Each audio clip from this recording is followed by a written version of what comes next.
Fish കറിയുടെ recipe ആയിട്ടാണ് വന്നിട്ടുള്ളത്. ഇന്ന് ചെമ്പല്ലിയാണ് കേട്ടോ വാങ്ങിയിട്ടുള്ളത്. അപ്പോൾ അത് വെച്ചിട്ടാണ് കേട്ടോ ഒന്ന് കറി വെക്കുന്നത്. ചെറുള്ളി, വെളുത്തുള്ളി, ഇഞ്ചി, വലിയ ജീരകം ഇതൊക്കെ നന്നായിട്ട് ചതച്ചെടുക്കുക. പിന്നെ ഒരു തക്കാളി ആണ് എടുത്തിട്ടുള്ളത്. മീൻ കുറേ ഉണ്ടെങ്കിൽ 2 തക്കാളി എടുക്കാറുണ്ട്. അപ്പോൾ മീൻ കുറച്ചായതുകൊണ്ട് ഒരു തക്കാളിയാണ് എടുത്തിട്ടുള്ളത്. അത് ചെറുതായിട്ട് അരിഞ്ഞെടുക്കുക. അത് പച്ചമുളക്, കറിവേപ്പില, പിന്നെ മസാലകളൊക്കെ ഉണ്ട് ഇതിന് വേണ്ടത്. പിന്നെ ആവശ്യത്തിന് പുളിയും നമ്മൾ വെള്ളത്തിലിട്ട് വെക്കണം. ഞാൻ കഴുകിയിട്ട് ചൂടുവെള്ളത്തിലാണ് ഇട്ട് വെക്കാറ്. അടുക്കള ഒന്നും നോക്കണ്ട കേട്ടോ, ഞാൻ എല്ലാ പണിയും കഴിഞ്ഞിട്ടാണ് ഒന്ന് ക്ലീൻ ചെയ്തിടുക. അല്ലാതെ കുക്കിംഗ് കഴിയാതെ ക്ലീൻ ചെയ്തിട്ടിട്ട് കാര്യമില്ല. ചട്ടി ചൂടാക്കാൻ വെച്ചിട്ട് മൺചട്ടിയിലാട്ടോ ഞാനെപ്പോഴും മീൻ കറി ഉണ്ടാക്കാറ്. ചട്ടി ചൂടാക്കാൻ വെച്ചിട്ട് എണ്ണ ഒഴിക്കുക. എണ്ണ ഒന്ന് ചൂടായി വരുമ്പോൾ സാധാരണ ഞാൻ കടുകും ഉലുവയും കടുകൊക്കെ പൊട്ടിച്ചിട്ടാണ് ഇടാറ്. അപ്പോൾ ഉലുവയും കടുകും ഇല്ലാത്തതുകൊണ്ട് ഞാൻ ചതവിട്ടു. ചതവിൻ്റെ ആ പച്ചക്കുത്തൽ മാറുന്നത് വരെ ഒന്ന് വഴറ്റിയെടുക്കുക.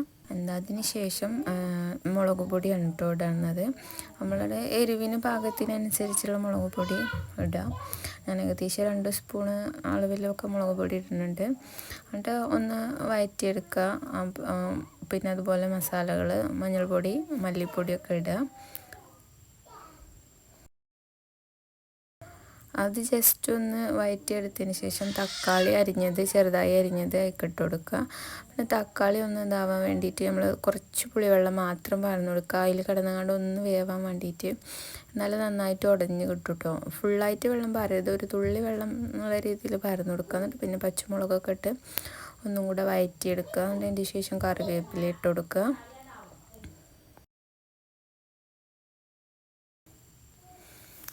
തക്കാളിയും നന്നായിട്ട് മസാലയൊക്കെ ആയിട്ട് നല്ല ഉടഞ്ഞ് വരുമ്പോൾ കുറച്ച് ഉപ്പിട്ട് കൊടുക്കുക. ഉപ്പിട്ട് കൊടുത്തിട്ട് നന്നായിട്ട് ഇളക്കി മിക്സാക്കിയിട്ട് പുളിവെള്ളം നല്ലോണം പിഴിഞ്ഞിട്ട് ആ പുളിവെള്ളം പകർന്നു കൊടുക്കുക. പിന്നെ പുളിവെള്ളം പകർന്നതിന് ശേഷം പാകത്തിന് ഉപ്പ് എത്ര വേണമെന്ന് വെച്ചാൽ അതിനനുസരിച്ച് ഇട്ട് കൊടുക്കണം. പിന്നെ മീൻ ആദ്യം ക്ലീനാക്കി വെച്ചിരുന്നു ഉമ്മ കേട്ടോ. അപ്പോൾ അത് ഞാനൊന്നും കൂടെ കഴുകി കുറച്ച് നേരം വെച്ചതുകൊണ്ട് അതിൻ്റെ ചോരൻ്റെതൊക്കെ ഉണ്ടാവും. അതുകൊണ്ട് ഒന്നും കൂടെ ക്ലീനാക്കുന്നുണ്ട്, ഒന്നും കൂടെ കഴുകി വൃത്തിയാക്കുന്നുണ്ട്.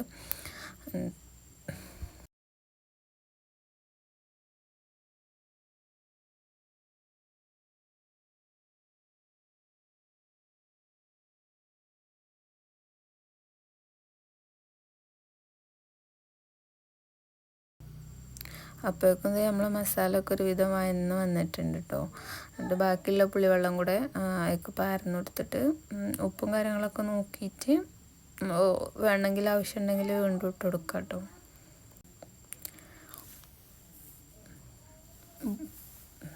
പിന്നെ അത് കുറച്ചും കൂടെ ചൂടുവെള്ളം ഉണ്ടെങ്കിൽ ചൂടുവെള്ളം ഒഴിച്ചു കൊടുത്തിട്ട് ഒന്നും കൂടെ കറി നമുക്ക് എത്ര ആവശ്യമുള്ളതെന്ന് വെച്ചാൽ അതിനനുസരിച്ച് നമുക്ക് നീട്ടാം. പിന്നെ ഈ കറി കൂടുതൽ നീട്ടുമ്പോൾ ടേസ്റ്റ് കുറവായിരിക്കും കേട്ടോ. ഒന്നും കൂടെ കുറുക്കി എടുക്കുമ്പോഴാണ് ടേസ്റ്റ് കൂടുതലാവുക. അപ്പോൾ ഞാൻ വല്ലാണ്ട് നീട്ടുന്നില്ല. പിന്നെ ഓരോ കഷ്ണങ്ങളായിട്ട് നല്ല തിളച്ച് വരുമ്പോൾ ഓരോ കഷ്ണങ്ങളായിട്ട് ഇട്ട് കൊടുക്കുക.